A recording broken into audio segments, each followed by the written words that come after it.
Roysambu. Bwana Yesu asifiwe, watu wa Roysambu. Haleluya, hakika Bwana Yesu anatupenda. Asubuhi ya leo tumewaletea habari ya uzima wa milele. Tumewaletea habari ya kuwapa amani. Biblia inasema ya kwamba Yesu ndiye mfalme wa amani. Kwa hivyo kama unataka amani katika maisha yako, mpokee Yesu asubuhi ya leo na utapata amani, amani iliyo ya kweli, amani inayodumu.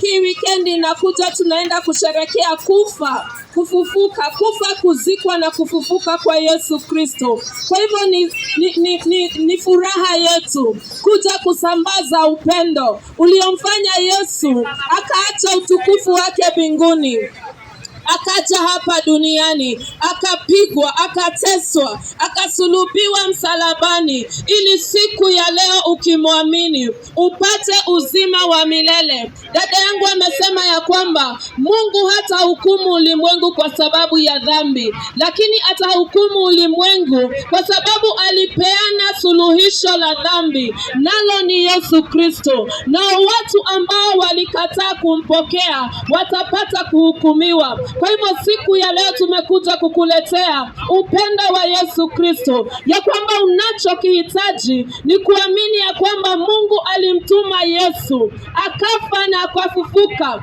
kwa ajili ya dhambi zako. Kwa hivyo utakapokuwa unasherehekea Pasaka, sijui ama utasherehekea ukiwa na ufahamu ya kwamba hii Pasaka ilikuwa ni dhihirisho la upendo wake Mungu. Wajua, waliomsulubisha Yesu walimsulubisha kwa sababu alikuwa anakula na watenda dhambi, alikuwa anawaponya watu siku ya Sabato. Hiyo ilikuwa ndiyo sababu yao kumsulubisha Yesu, na Yesu akajitoa kwa sababu alikuwa na uwezo wa kukataa kusulubishwa, lakini kwa ajili ya upendo aliyokuwa nao na alionao hata asubuhi ya leo, akajipatiana, akasulubiwa, akapigwa, akachubuliwa kwa ajili yetu wanadamu, ili siku ya leo utakapomwamini upate kuishi maisha ya uhuru, ili siku ya leo utakapomwamini upate kuishi maisha ya amani. Kwa hivyo asubuhi ya leo kuna mambo mengi yanayofurahisha mwanadamu maishani,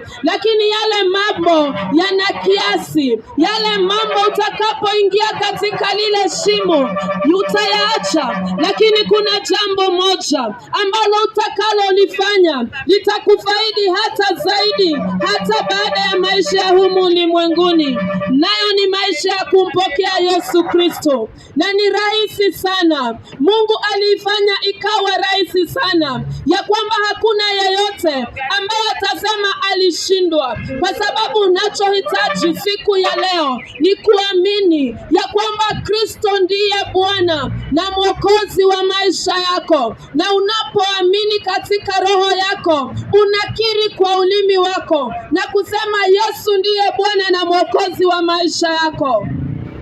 Kwa hivyo asubuhi ya leo nina habari njema. Nina zawadi ambayo ililipiwa pale msalabani. Nao ni zawadi ya uzima wa milele. Nao ni zawadi ya wokovu, ya kwamba uipokee, ya kwamba uikaribishe, ya kwamba Yesu amekwisha jitoa ili siku ya leo ukapata kupokea. Kwa maana Yesu alisulubiwa, kwa maana Yesu alilipia gharama. Tunasema kwamba unapopewa zawadi, ile zawadi ni ya bure, lakini kuna mmoja ambaye ameilipia ile zawadi. Na asubuhi ya leo utakapokuwa ukisherehekea Pasaka, kuna zawadi ambayo ilitolewa. Tunajua kwamba Pasaka ilikuwa inawakumbusha Waisraeli siku ambayo walikombolewa kutoka kwa mikono ya watesi wao. Na hii siku tunakumbuka sisi ya kwamba ndiyo siku ambayo Kristo alijitoa kama kondoo, ili utakapomwamini, kama vile ile damu iliyokuwa imepakwa katika malango ya wana Israeli, ya kwamba yule malaika wa kifo alipokuwa akipita hakuwaua waliokuwa wamepaka damu katika malango yao. Hivyo ndivyo siku ya leo ukimwamini Yesu Kristo, kwa ile damu aliyoimwaga msalabani, utapata kuokolewa. asubuhi ya leo kuna tarumbeta inayoenda kulia siku moja, nayo tarumbeta itakuwa ndiyo ya mwisho. Na sijui ya kwamba utakaposikia ile tarumbeta, ama utakuwa mmoja watakaolia wakisema kifo kiwachukue. Na ni kitu rahisi sana ambacho kitakufanya siku ya leo ukimpokea Yesu, siku ya leo ukimwamini Yesu, utakapoisikia ile sauti ya tarumbeta, hautajawa na wasiwasi, lakini utakuwa na furaha, kwa sababu Biblia inasema ya kwamba yeyote anayemwamini Yesu, yeyote aliyemwamini Yesu ana uzima wa milele, na yeyote asiye na Yesu hana uzima wa milele. Kwa hivyo ni pendo letu siku ya leo ya kwamba ukapata uzima wa milele, ya kwamba ukapata amani, kwa sababu Biblia inasema ya kwamba Yesu ndiye njia na ndiye kweli na ndiye uzima. Pokea uzima siku ya leo, pokea kupata kujua njia siku ya leo kwa kumpokea Yesu Kristo. Ni rahisi sana. Hata unapoelekea kazini, unaweza enda na hii zawadi kwa kuamini kwa roho yako na kukiri kwa ulimi wako ya kwamba Yesu Kristo ndiye Bwana na Mwokozi wa maisha yako. Kwa hayo maneno machache sana, utakuwa umemkaribisha Yesu maishani mwako. Kuna dini nyingi humu ulimwenguni, lakini sijawahi kusikia yeyote ambaye kuna mmoja alijitoa kwa ajili ya dhambi, kwa ajili ya maisha ya wenzake. Lakini sisi tunakuhubiria habari ya mmoja aliyejitoa uhai wake na akafa ili siku ya leo ukimwamini upate kukombolewa. Yesu Kristo mwana wa Mungu, ya kwamba ukafungua moyo wako. Biblia inasema ya kwamba ninasimama mlangoni ninabisha, ya kwamba ukafungua mlango. Mungu hatajilazimisha kwako, lakini amekupa hii nafasi ili ukapata kumfungulia moyo wako, ili akakufanye mtoto wake, kwa sababu Biblia inasema ya kwamba kwa wote waliompokea amewapa uwezo wa kufanyika wana wa Mungu. Kwa hivyo asubuhi ya leo kunalo suluhisho, kunalo jawabu, nalo ni Yesu Kristo. Mpokee asubuhi ya leo. Give your life to Jesus, for there is no any other name. Hakuna jina lingine ambalo tumepewa, ambalo mwanadamu huliitia na anapata kuokolewa. Yes, unaweza kuita rafiki yako, unaweza kuita mzazi wako, lakini hao hawatakuokoa, ila kuna jina ambalo tumepewa. Biblia inasema katika Wafilipi 2:5 kuendelea ya kwamba Yesu amepewa jina lililo juu ya majina yote, ya kwamba kila goti litapigwa na kila ulimi utakiri ya kwamba Yesu ni Bwana. Kwa hivyo asubuhi ya leo hilo goti lako litapigwa na huo ulimi wako utakiri ya kwamba Yesu ni Bwana, kwa sababu Mungu amemuinua Yesu. Jesus is lifted up. There is no any other name that is lifted up but the name of Jesus. That at the mention of the name of Jesus, every knee bows and every tongue confesses that Jesus is Lord. I have come to proclaim that Jesus is Lord. I have come to proclaim that He has saved me, that He has delivered me. And He can do that to you this morning. Habagui.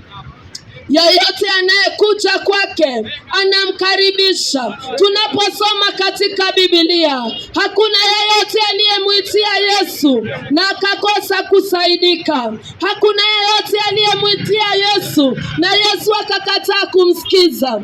Hata siku ya leo ni vile. Walimsulubisha kwa sababu alikula na watenda dhambi, na hata siku ya leo anatenda hivyo. Haijalishi unafanya nini, lakini Yesu amekuja kwa ajili yako, ili akuokoe kutoka kwa dhambi zako, ili akuokoe kutoka kwa chochote kinachokufinyilia. Ni habari iliyo bora namna gani kama hii habari ya uzima wa milele, kama hii habari ya kukuambia ya kwamba Mungu amekwisha kuondolea zile dhambi, na anachokihitaji ni ukasema yes, yes Jesus, yes Jesus. Kwa hivyo nataka nikupe hii nafasi ya kwamba unapoelekea katika shughuli zako, upokee hii zawadi ambayo Mungu amepeana. Ukirudia haya maneno, sema: Bwana Yesu, nimeisikia hii habari, ninafungua moyo wangu na ninakukaribisha uwe Bwana na Mwokozi wa maisha yangu. Amen. Kama umerudia yale maombi, hata kama haujarudia sasa hivi, labda ukielekea kule kazini, utakuwa umekwisha shawishika, na ukirudia yale maneno utapata kuokoka. Kwa hivyo asubuhi ya leo, shughulikia kitu ambacho ni cha dhamana, nacho ni uzima wa milele. Nayo njia ni rahisi sana, ni kuamini tu. It is just to believe. It is just to say yes to Jesus. It is very simple. It is very simple. It is very simple, and that's why God will judge the world, because He made it very simple, that you only need to believe and confess with your mouth that Jesus is Lord. It is very simple. That's why the Bible says that the way of life is easy. Njia ya uzima ni rahisi sana, ya kwamba nira yake Yesu ni rahisi sana, kwa sababu anachokihitaji ni ya kwamba ukasema ndiyo Yesu, ndiyo Yesu, ndiyo Bwana. Kwa hivyo unasikia sauti yangu, huu ujumbe ni wako. This is your message, that you receive this gospel, that you receive this eternal life by believing and confessing that Jesus is Lord. I want to give you another opportunity to give your life to Jesus. And let me tell you, when you give your life to Jesus, I'm here as a living testimony that Jesus is true. Niko hapa kama ushuhuda ya kwamba Yesu ni wa kweli, ya kwamba Yesu ndiye njia pekee. Sitaki niseme habari zangu, kwa sababu hizo hazitakufa zaidi, lakini kuna habari ya moja ambaye ni Yesu Kristo, anayeweka watu huru, ambao wameshikwa mateka, ambao wamegandamizwa. Kwa hivyo asubuhi ya leo, hakuna msaada mwingine ila Yesu Kristo. There is no any other solution to a man's life but Jesus Christ. That's why we have come to exalt His name this morning, because He's the name above all other names, because He's the solution to man's problem. Yeye ndiyo jawabu ya shida unazo. Yeye ndiyo jawabu ya magonjwa ambayo ulio nayo, ya kwamba kwa mapigo yake umepata uponyaji.